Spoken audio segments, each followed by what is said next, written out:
Donc, en fait, mes frères et sœurs, il faut savoir que ce Coran, comme j'ai dit, c'est le livre guide. Vous savez, les humains, les hommes, quand vous prenez n'importe quel appareil, n'importe quelle machine, n'importe quel objet qui est fabriqué par les hommes, vous trouverez toujours que cet appareil, cette machine, est accompagné par quoi? Par une notice, un mot d'emploi. Puisque, étant donné le fabricant qui a fabriqué cet appareil, qui a fabriqué la machine, il le connaît mieux que qui que ce soit. Il connaît comment l'entretenir, comment la faire fonctionner de la meilleure façon. Donc, il accompagne la machine, l'appareil, d'une notice pour nous expliquer des fois comment fabriquer cet appareil et comment le faire fonctionner et comment l'entretenir. Des gens qui sont intelligents, des gens qui sont sages, des gens qui connaissent la valeur des objets, la valeur des machines et des appareils qu'ils achètent, qui veulent que ça dure le plus longtemps possible et que ça fonctionne de meilleure façon. Quand ils achètent l'appareil, qu'est-ce qu'ils font? Quand on ouvre le paquet, ils vont faire quoi? Ils vont chercher à lire la notice pour respecter les consignes, les recommandations, les enseignements des fabricants. Donc, subhanallah, ici, les hommes agissent ainsi. Alors qu'ils ne sont pas plus savants qu'Allah, ne sont pas plus intelligents qu'Allah, ils ne font qu'imiter Allah subhanahu wa ta'ala. Donc, Allah subhanahu wa ta'ala qui a créé l'univers, qui a créé l'homme, est-ce qu'il nous a laissé abandonner, nous a abandonné à nous-mêmes? Il ne nous a pas donné un mot d'emploi, il ne nous a pas donné des recommandations, des consignes, comment on peut vivre bien dans ce monde et comment on peut fonctionner de meilleure façon, comment on peut être heureux. Vous savez, mes frères, la recherche du bonheur, le bien-être est un objectif de tous les hommes, de tous les êtres humains.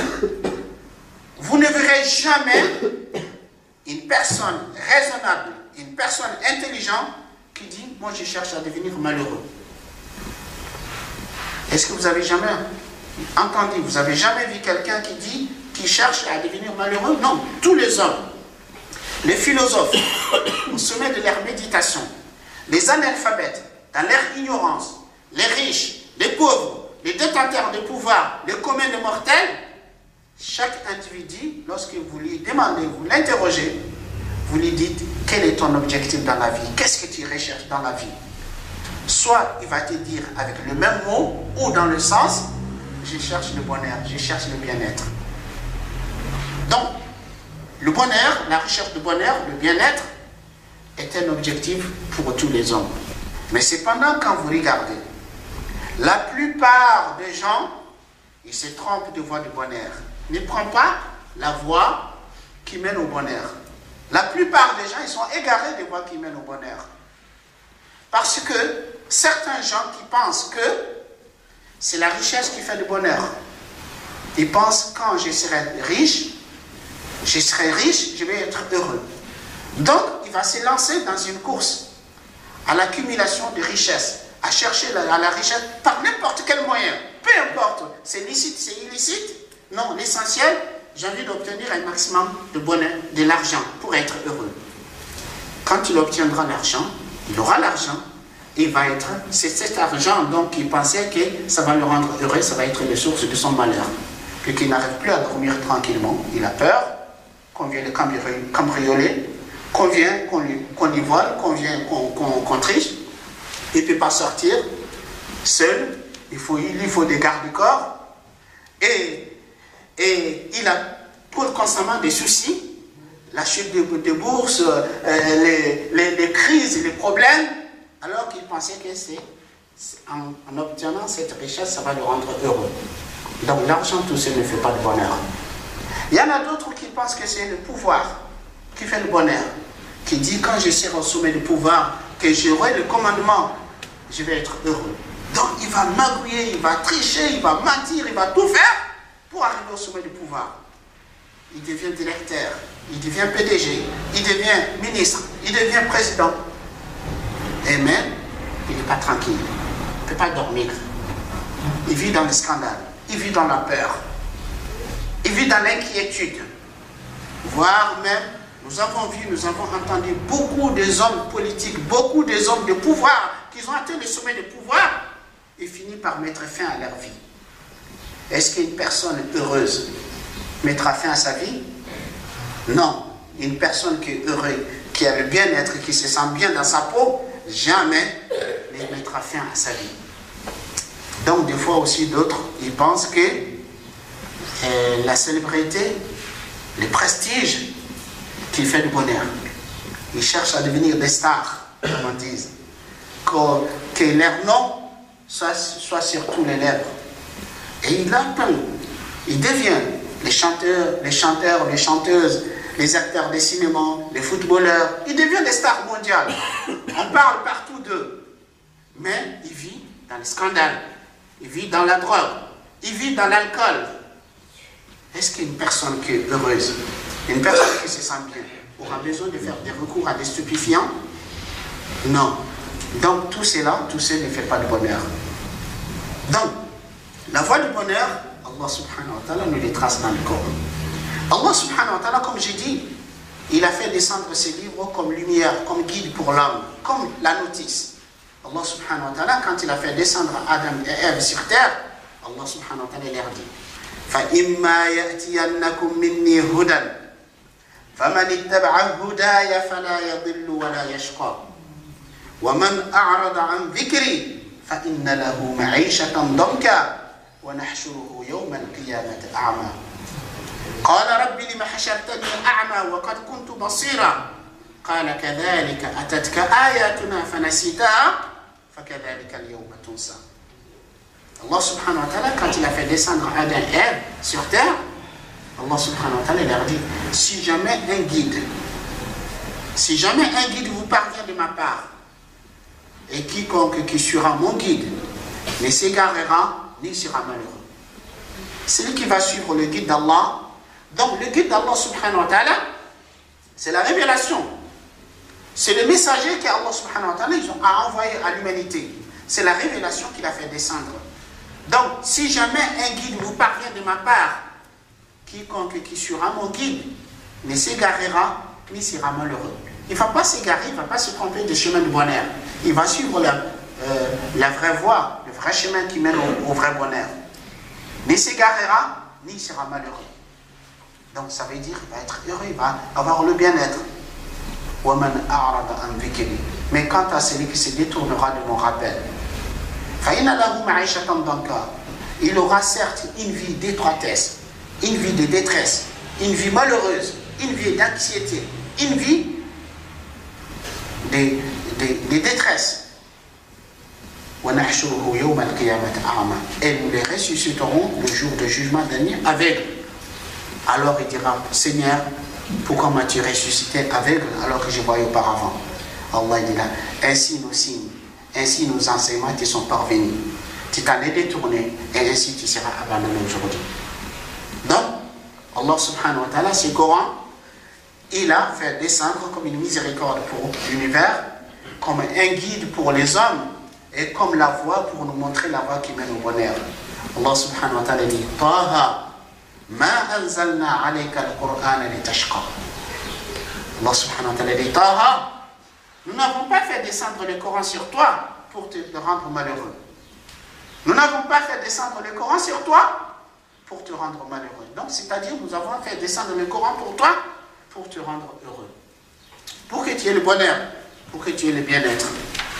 Et aussi, Allah subhanahu wa ta'ala, il nous dit dans le Coran, قُلْ يَا أَهْلَ الْكِتَابِ قَدْ جَاءَكُمْ رَسُولُنَا يُبَيِّنُ لَكُمْ كَثِيرًا مِمَّا كُنْتُمْ تُخْفُونَ مِنَ الْكِتَابِ وَيَعْفُو عَنْ كَثِيرٍ قَدْ جَاءَكُمْ مِنَ اللَّهِ نُورٌ وَكِتَابٌ مُبِينٌ يَهْدِي بِهِ اللَّهُ مَنِ اتَّبَعَ رِضْوَانَهُ سُبُلَ السَّلَامِ وَيُخْرِجُهُم مِنَ الظُّلُمَاتِ إِلَى النُّورِ بِإِذْنِهِ وَيَهْدِيهِمْ إِلَى صِرَاطٍ مُسْتَقِيمٍ.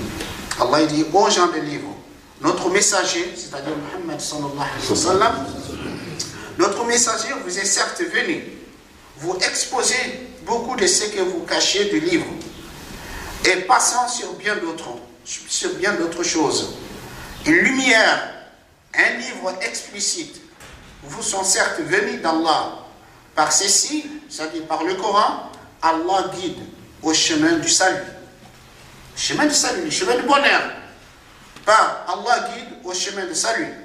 Ceux qui cherchent son agrément et il le fait sortir des ténèbres à la lumière par sa grâce, il les guide vers un chemin droit. Il les guide vers un chemin droit. Donc, mes frères, comme je vous disais, quand on cherche le bonheur, en fait, le bonheur, Allah subhanahu wa ta'ala, il est juste. Allah, il est sage. Quand vous regardez, Allah subhanahu wa ta'ala, il a créé l'être humain. L'être humain est composé de deux composants essentiels. C'est le corps. Le corps, Allah, il a créé à partir de la terre. Donc, le corps a ses besoins. Le besoin du corps provient de la terre. La nourriture, l'eau, et aussi le fait de se reposer. Même quand on veut se reposer, il faut se coucher par terre. Si on vient de la terre. Donc, le deuxième composant qui est le plus important de l'être humain, c'est l'âme. L'âme est un souffle divin et céleste. Donc, l'âme aussi a ses besoins. Le besoin de l'âme est céleste aussi. Donc, il faut établir une connexion avec le ciel. Donc, pour être heureux, il faut arriver à établir un équilibre dans sa vie. C'est-à-dire répondre aux besoins de son corps comme on doit répondre aux besoins de son âme. Quand on répond aux besoins du corps et aux besoins de l'âme, et là, on arriverait à établir un équilibre. Là, on va se sentir bien. Donc, les gens qui pensent que seulement le matériel qui fait le bonheur, le bien-être, et plus ils vont se livrer à satisfaire leurs besoins matériels, plus ils vont sentir de manque, de vide. Alors que quand on répond aux deux en même temps, c'est là où on arrivera à établir un équilibre, à avoir le bien-être. Donc, c'est pour cela Allah subhanahu wa ta'ala nous dit وَنُنَزِّلُ مِنَ الْقُرْآنِ مَا هُوَ شِفَاعٌ وَرَحْمَةٌ لِلْمُؤْمِنِينَ. Nous faisons descendre dans le Coran ce qui est un remède pour tous les maux. Le mot psychique, le mot mental, le mot physique. Le Coran est un remède pour tous les maux. Et ma huwa shifa, c'est qu'il y a un remède, wa rahma, une miséricorde. Pour qui? Pour les croyants.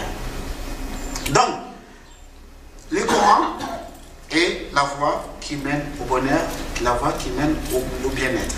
C'est quand vous regardez aujourd'hui, ce que moi j'appelle souvent les maladies de l'époque contemporaine, de l'époque moderne, l'anxiété, l'angoisse, la dépression, toutes ces maladies, vous savez, toutes ces maladies, ils ont pour cause la rupture avec Dieu. Jamais vous ne verrez une personne qui est connectée avec Allah, qui a un lien fort avec Allah, qui vit dans le rappel, qui fait la prière, qui fait le dhikr, ne peut pas être touché par ces maladies. Ne peut pas être touché par ces maladies, puisque ces maladies, ils ont pour source la peur, ils ont pour source l'inquiétude, ils ont pour source et le fait de ne pas être content. Alors que celui qui a la foi, qui a le lien avec Allah subhanahu wa ta'ala, il est rassuré par Allah subhanahu wa ta'ala. Allah subhanahu wa ta'ala nous dit الَّذِينَ آمَنُوا وَلَمْ يَلْبِسُوا إِيمَانَهُمْ بِظُلْمٍ أُولَٰئِكَ لَهُمُ الْأَمْنُ وَهُمْ مُهْتَدُونَ. Ceux qui croient, qui n'ont pas troublé la pureté de leur foi par quelconque injustice, à ceux-là l'assurance. أُولَٰئِكَ لَهُمُ الْأَمْنُ. Ceux-là, ils ont l'assurance. وَأُولَٰئِكَ هُمُ الْمُهْتَدُونَ. Ceux-là sont les bien guidés. Donc aussi, la peur de l'avenir, les croyants qui ont la foi, qui œuvrent dans le bien, non, ils n'ont pas la peur de l'avenir. Au contraire, ils ont l'espoir, ils sont optimistes. Allah subhanahu wa ta'ala nous dit Al-mal wal-banoun zinatul hayati dunya wal-baqiyatu salihatu khayrun 'inda rabbika thawaban wa khayrun amala. Allah subhanahu wa ta'ala dit la richesse des enfants sont l'ornement, l'embellissement de la vie d'ici-bas. Mais les bonnes œuvres durables, c'est quoi? Les prophètes les expliquent dans certains, ce sont les invocations d'Allah subhanahu wa ta'ala. Ce sont la foi, la lecture, le rappel. Et les bonnes œuvres durables sont bien meilleures auprès de ton Seigneur. Thawaban, en mérite, en récompense, sont meilleurs à ressusciter l'espoir. Donc celui qui a la foi, qui vit dans le rappel, n'a pas peur de l'avenir. Au contraire, pour lui, l'avenir est bien meilleur. Aussi, la sérénité, la quiétude, la paix, c'est le rappel. Comme le Coran, Allah subhanahu wa ta'ala, il a appelé le rappel par excellence. Allah subhanahu wa ta'ala nous dit « Alladhina amanu wa tatma'innu qulubuhum bi dhikrillah. Ala bi dhikrillah tatma'innu al-qulub. Alladhina amanu wa 'amilu s-salihati tuba lahum wa husnu ma'ab. » Allah subhanahu wa ta'ala dit ceux qui croient et que leur cœur s'apaise au rappel d'Allah. Mais ce point qu'avec le rappel d'Allah que s'apaise le cœur, certes, c'est avec le rappel d'Allah que s'apaise le cœur. Ceux qui croient et qui font de bonnes œuvres, annoncent-leur la bonne nouvelle et le meilleur lieu de retour. Donc, la voie du bonheur, la voie du bien-être, ça réside dans la foi, ça réside le fait de suivre les guides d'Allah subhanahu wa ta'ala, et ces guides d'Allah subhanahu wa ta'ala, c'est le livre de Dieu, c'est le Coran. Donc nous, en tant que musulmans, en tant que croyants, quelle doit être notre attitude, quel doit être notre comportement, quel est notre devoir vis-à-vis de ces livres guides d'Allah subhanahu wa ta'ala? Premièrement, c'est le fait d'apprendre le Coran. Il est des devoirs de chaque musulman d'apprendre le Coran. Bon, certes, je ne dis pas que chaque musulman doit apprendre tout le Coran par cœur, mais chaque musulman doit avoir un minimum de Coran dans son cœur. Car si vous regardez le premier ordre donné par Allah subhanahu wa ta'ala à son prophète sallallahu alayhi wa sallam, et en même temps qu'il y a un ordre pour toute la communauté, c'est quoi? Iqra. Lis. La première révélation qui a été révélée au prophète sallallahu alayhi wa sallam, Iqra. Iqra bismi rabbika alladhi khalaq. خلق الإنسان من علق اقرأ وربك الأكرم الذي علم بالقلم علم الإنسان ما لم يعلم. Lis au nom de ton Seigneur. Au nom de ton Seigneur qui a créé l'homme à partir d'un caillou de sang. Lis au nom de ton Seigneur le plus noble qui a enseigné à l'homme par al-qalam, par la plume, qui a enseigné à l'homme ce qu'il ne savait pas. Le prophète sallallahu alayhi wa sallam, il nous dit, le cœur. Le prophète sallallahu alayhi wa sallam, il nous dit, le cœur, il dit, عن ابن عباس رضي الله عنه قال قال رسول الله صلى الله عليه وسلم إن الذي ليس في جوفه شيء من القرآن كالبيت الخرب. Le prophète sallallahu alayhi wa sallam dit, celui qui ne contient, le cœur qui ne contient rien de Coran, c'est comme une maison honteuse, c'est comme une ruine. Qui d'entre nous qui aimerait habiter dans une ruine? Personne. Le cœur qui ne contient pas le Coran, c'est comme une ruine.